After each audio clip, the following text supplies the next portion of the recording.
When Israel Adesanya joined the UFC back in 2018, he rapidly became one of the biggest stars in the history of the sport. Many people, including me, think this kid is the future. Absolutely. And he went out and put a stamp on it tonight. He was picking up highlight reel knockouts, delivering trash talk for the ages, and fans genuinely thought he could take over from Conor McGregor. But now, that's all disappeared. Those exciting fights turned into snooze fests. That hilarious trash talk became cringe, and instead of love, Israel Adesanya is disliked by a huge part of the MMA community. No generic bullshit questions. Ask me some real shit that'll make me want to answer you. If not, I'll just go next. So just how did one of the UFC's most popular and most successful fighters become one of its most hated? Well, to understand why fans turned on Adesanya, we need to first start with how he rose to fame so quickly in the first place. Once he entered the UFC, Israel Adesanya was the new flashy kickboxer on the scene. During an era where the majority of MMA fighters are all-rounders, he was a throwback to the early days, an absolute master of one discipline. And to say expectations were high would be an understatement. And Madison Square Garden, opening the show, and man, did he deliver. And, many people, including me, think this kid is the future. Absolutely. And he went out and put a stamp on it tonight. After a knockout in his UFC debut and a post-fight speech where he told the middleweights, "I'm the new dog in the yard and I just pissed all over this cage," the MMA world knew Adesanya was the real deal, and he had the aura to back it up. Then, Izzy climbed the rankings like very few ever have. In less than 2 years, Adesanya was 7-0 in the octagon, had a fight of the year with Kelvin Gastelum, and won the undisputed title against Robert Whittaker in front of the largest audience in UFC history. He was undoubtedly the breakout fighter of 2018 and the fighter of the year for 2019. I bring so many different looks to this company. Even without trying, I'm Nigerian. I've brought that whole nation. Me and the Three Kings, the continent of Africa is on our back. I wear it on my chest. We have the Oceania region looking at us. I'm a guy who crosses over into the mainstream so easily, and I have this appeal that I know I've got that it thing. So I'm glad that the UFC is starting to see that. They've already known that. They've known this since the jump. Dana knew this since the jump, but yeah. With his beautiful fighting style, ever-growing highlight reel, and incredible activity, Adesanya truly transcended the sport. But that was just the tip of the iceberg for why so many were fans of his. As a fighter and a person, Izzy had a personality that people were drawn to. During a time where it felt like every fighter was trying to be Conor McGregor or putting on fake personas like Colby Covington, Izzy was just his authentic, unfiltered self. He was supremely confident, entertaining at press conferences, yet it never came across as cocky. Now that I'm here, I'm in his face. I saw him. He can't even control his emotions. He's just coming in here trying to flex. Don't worry, November 3rd, I will deliver. Israel, you're skinny, bro. Hey, you better lift some weights, man. You're skinny as hell. I'm not worried about you. I'm an All-American wrestler. I might be the ugliest thing, but I'll whoop your ass any for day. 3 rounds, any bro, till I single day. finish you. Yo, check my Instagram again. I just hit him with another nothing, bro. And Your I got Instagram mean nothing. heat coming at him. Means nothing. Hey, you built like a senior citizen. I'm not worried about you, boy. You not fight worried like about a drunk you, boy. bum. Hey, but I'm That's why I call him Derek Bump. And unlike a lot of UFC fighters where the fans don't know too much about them personally, Adesanya let his interest and passions shine. He was always dancing, whether it was a post-fight celebration or even during the walkout before the biggest fight of his life at UFC 243.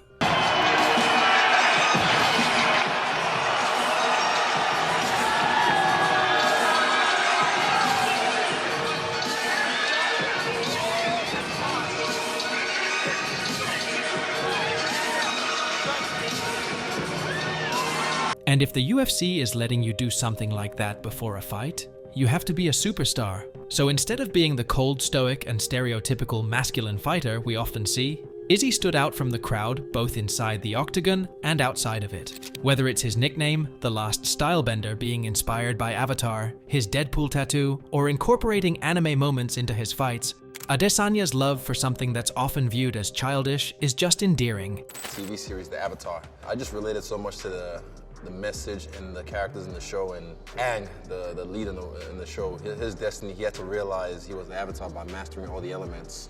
And I feel the same way in this realm. Like, I have to master all the elements in martial arts. And that juxtaposition of being a flamboyant wrecking machine inside the octagon and his true, somewhat nerdy self outside of it is what made him so loved. But once Adesanya reached his goal of being UFC champion, something changed. Because all those fans soon started to question him. And that's the major question mark looming over UFC 305. Which version of Izzy will we see now that he's the challenger again? Will it be the fearless striker we all once loved? Or will Dricus du Plessis be too much to handle? If you think that you know and want to add a whole new level of excitement to your viewing experience, MyBookie's Sportsbook is the go-to place when you want to put on a bet. It's accessible anytime, anywhere, is totally safe, and most importantly, when you win, you get paid quickly. And the cherry on top is that MyBookie is offering the viewers of this video a 50% bonus on their first deposit, up to $1,000, if you use the promo code MARKFIGHTING or by using the link in the description below. So be sure to check out MyBookie ahead of UFC 305 so you can bet using the house's money. As champion, it felt like Adesanya immediately had a different mindset. He seemed content on protecting the belt and everything that comes with it, and that hungry contender willing to go to war with Gastelum was long gone. While he still had some exciting fights like the one against Paulo Costa, Izzy was labeled by pretty much everyone as a boring champion. If you look at the UFC as a whole, for as long as we've been doing it, you can literally put in one hand shitty fights that we've done, you know what I mean? And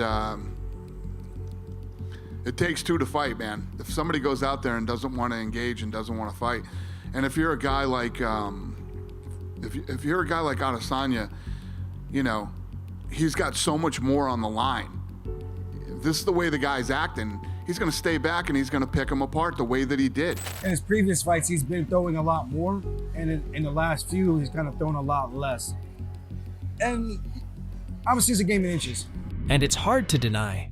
Against Yoel Romero, he mostly ran and point fought, had a dull rematch with Marvin Vettori, and played it extremely safe against Jared Cannonier. And while fans understand Adesanya is too technical to get into slugfests with such heavy hitters like Romero, the MMA community felt he was way too cautious in those fights. We've seen him run through Robert Whittaker and dismantle Paulo Costa with ease, so fans hoped he'd at the very least look for the finish against someone with fewer striking credentials like Vettori or Cannonier.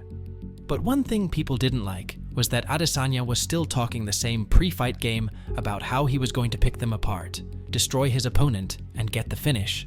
But unlike before where he'd more often than not actually do that, this new Adesanya would fight using his range, never overcommit, and never take even a slight risk. The new style, of course, led Adesanya to lose fans rapidly, but much like how his persona initially drew people in, it was now turning people away. That unique and witty trash talk all of a sudden felt cringy. Only 3 reporters have watched the fight. Trust me, he knows I put him on skates last time. And this time when I put you on skates, I'm gonna leave you frozen like Elsa. Thank you. And this guy did a lot of work, and he ran through everyone till he ran into me. And then I stopped that. But the last 3 fights. And in Adesanya's probable desperation to deliver a witty comment, he instead said some controversial things on numerous occasions. He's, you know, steel, like kicking steel, or you hit him and he doesn't fall. I'll touch him enough times. And eventually he'll crumble like the Twin Towers. And on his Instagram story told Kevin Holland he will rape him, something that led to the New Zealand Deputy Prime Minister speaking out against Adesanya. Even Izzy's quirkiness that fans could relate to began to feel forced and exaggerated. He was dyeing his hair pink, painting his nails, and the MMA community at large just wasn't on board. It felt as if, just maybe, all the fame, money, and adoration had gone to Adesanya's head. And that fighter who straddled the perfect line of humble yet confident, totally unique and exciting to watch became the opposite, bordering on cocky, trying to force witty remarks and kinda vanilla to watch. I'm just joking. Hey, Izzy is a savage, bro. Hey, watch No out. doubt. Hey, what happened before we walked on stage? I smacked you on the ass like my bitch. Bro, your Pornhub is just And that's filled with facts. cartoons, bro. No man that beats off the cartoons is gonna beat me. Bro, Calm trust down. me. If Calm you ever, down. I can tell you what, if you win this fight, when we fight, I knock you out, I'm gonna do a TikTok dance over your grave. Oh, fuck it.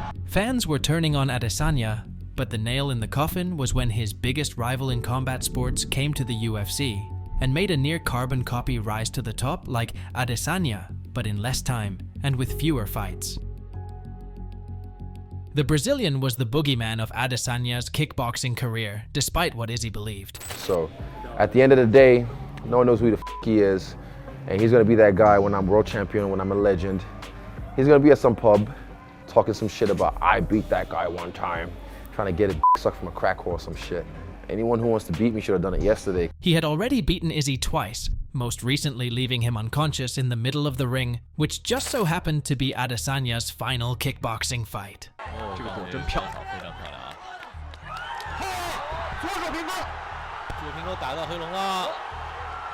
The loss pushed Izzy away from kickboxing and into the UFC, but now Alex Pereira was coming to haunt him. Pereira did this, if I have my timeline correct, before he was ever even in the UFC. So Pereira comes in and Adesanya is instantly upset. And he's talking about that's a different sport and it's a long time ago. And Adesanya made a big thing about it. That is the point that I'm attempting to make for you. I would not know that that kickboxing match happened. I also, in all fairness to you, would not care. When a guy comes over and he had a wrestling background, I don't care that he lost a wrestling match. It made for one incredible story, and we all know how it ended. Alex came and conquered in the first fight, but in the rematch, Adesanya finally got one over his bitter rival to reclaim his middleweight title. And it was in the aftermath of their second UFC fight where fans really turned on Izzy. While his post-fight celebration with the bow and arrows, synonymous with Pereira's walkout, was an iconic moment, Adesanya began mocking Pereira's sons. When Pereira knocked Adesanya out in kickboxing back in 2017, his son, who was very young at the time, taunted Izzy in that very same way. And 5 years later, Adesanya still held on to that grudge with a literal child. I remember, so the first time he knocked me out in Brazil, his son came into the ring and then started to just lie dead next to me. And I'm like, you fucking little asshole. I'll whoop your ass if your dad don't do it for you. But then, I looked for his kid and I pointed at him and I saw him and I was like, hey. Just to remind him. I saw him backstage, we're cool. After being 1-1 in the UFC and still down 1-3 in their personal rivalry, people thought Adesanya would remain humble and that they would probably fight again to at least settle their UFC rivalry. In reality though, Izzy claimed Pereira didn't deserve a rematch. Traditionally, right, everyone's going to be like, oh, well, it's 1-1 in MMA, there should be a trilogy. I don't keep score, I settle them. But I'm gonna say, it's settled. Look, I gave him a fast track to the belt. You know, I could have said, nah, fuck no, who has he fought? Like, he fought one top 5. Nah, but, you know, he did well, fought some all right guys, and beat the fucking Strickland. I was like, okay, fine, there's no one else. But also, I was looking for that challenge. The guy that beat me in kickboxing, I was looking for that challenge. That's why I took that fight. The rematch, I got the immediate rematch because of what I've done in this game. I won the belt against Kevin. I defended against Rob, Romero, Costa, Vittori, Rob again, Cannonier. That's 7. My other belt would have 7 fucking gems on it, you know? So I did the hard yards and I earned my fucking rematch, you know? Now he's got to do the hard yards if he wants to do that, but I don't think it's gonna because he go cause problems at 205. It felt as if Adesanya got his single victory over Pereira on the 4th attempt and said, nah, we're done, I got the last laugh. And all it did was make him look like a bad winner. Leading up to this fight, if I didn't know me, I wouldn't believe in me. Fuck, this guy already beat this guy 3 times. Oh my God, how's he gonna do it? And I told you, I'm locked in. I'm coming for the kill. I'm hunting, so. Fans immediately picked sides, and Pereira was the clear favorite. So instead of hanging around for another shot at the middleweight belt, Pereira decided to move up to light heavyweight and win another title. Something Adesanya had previously attempted, but failed at doing. For Izzy, one clear contender emerged at 185 pounds. A fellow African, Dricus du Plessis.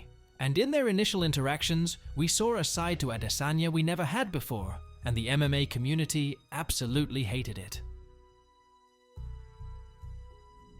It all started after the breakout performance of du Plessis' career when he stopped Robert Whittaker inside 2 rounds at UFC 290.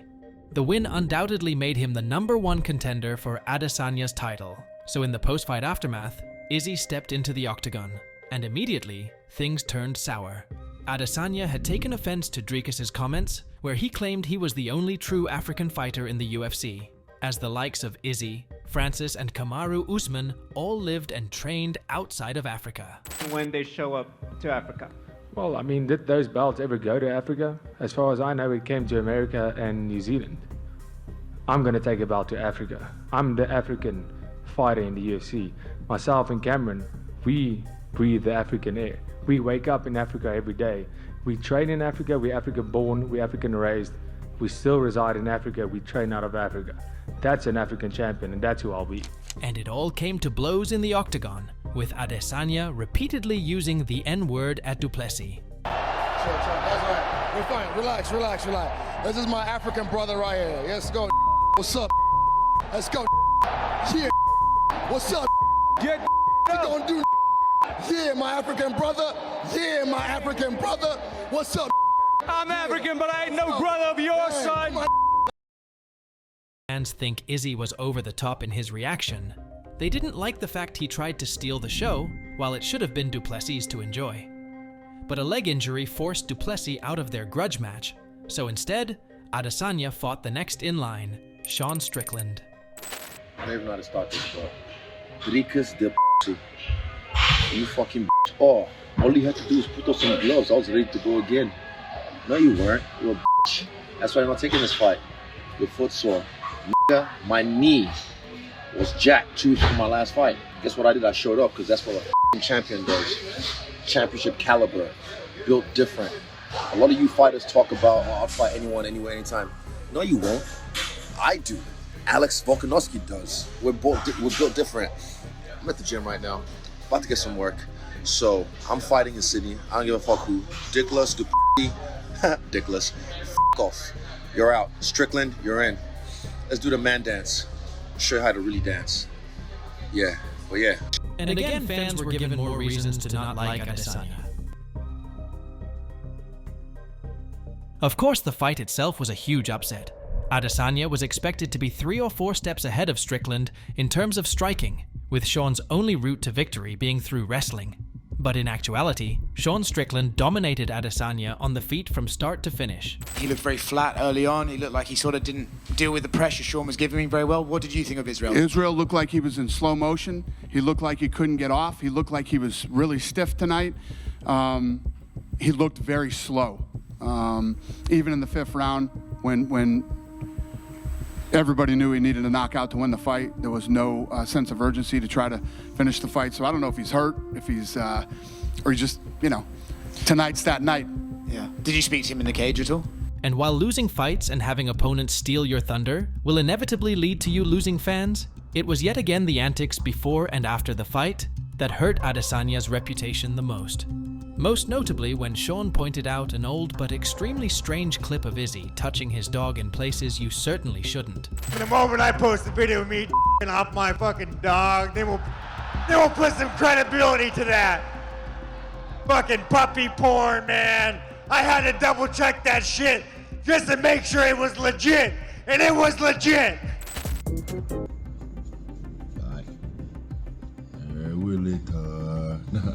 There was no way for Adesanya fans to defend him after this. They stood by him during times when he did unconventional things like dyeing his hair pink or painting his nails, but this was clearly one step too far. And in the aftermath of the fight, when Adesanya told Strickland to leave his family out of the trash talk, fans couldn't help but point out the hypocrisy of Izzy happily taunting Pereira's son as their father lay unconscious in the octagon. After years of his trash talk declining, his performances becoming less exciting, and the toxicity that surrounded the Pereira rivalry, Duplessis build-up, and Strickland fight, Adesanya just gradually lost a huge proportion of his fans. Whether it was the increase in hate, the loss to Strickland itself, or just the crazy activity at which he fights, Adesanya decided to take a mini break from competition following the loss to Strickland. Literally, I was getting so many messages. I woke up, I was getting tagged in so many things, and I'm just like, all these messages, I'm like, yo, I'm not dead. Like, I'm not retiring. Calm down. Nigga, I'm alive. I'm still kicking, so yeah, we here. Look at that. This fucking thing's chaos. This is boxing. It's chaos. Wait till you see the ring. I'm jumping in that ring afterwards. I'm going to be in there. Wait for some shit to go down. But 2024, you're back, yeah? Maybe? 2027. Okay. 2027. I'll Look see for the you there. return. Although Adesanya returned much sooner than he had hinted, the long-awaited fight with Duplessis is finally going ahead. Beating him is what attracts me to this fight, not the belt. So those who've never ever been in our shoes will never understand that mindset. So yeah, fuck the belts, I'm coming for heads, and I stick with that. You can be the nicest guy in the world, I'm going out there to kill you. And I hope you're doing the same to me, because otherwise it's not going to be a good night for you. So never discredit anybody, but quite frankly, I don't really care about how it rubbed him off the wrong way. I don't care. I don't really give a fuck where he's from, but I'll show him who he is. Yeah, whatever that means. I'm glad you took up golf, because, you know, that's a retirement sport. I can understand you start playing golf. The build-up and aftermath to that will tell us a lot about whether Israel Adesanya is going to not just reclaim his title, but his star power, or go down in the history books as someone who had it all, but slowly lost it. And Izzy is not the only guy whose rivalry with Pereira has brought him a lot of hate. Recently, former champ Jamal Hill has found himself falling out of favor with fans after struggling to accept his defeat. So check out my full breakdown of what went wrong with Hill and why he can't make peace with what happened at UFC 300.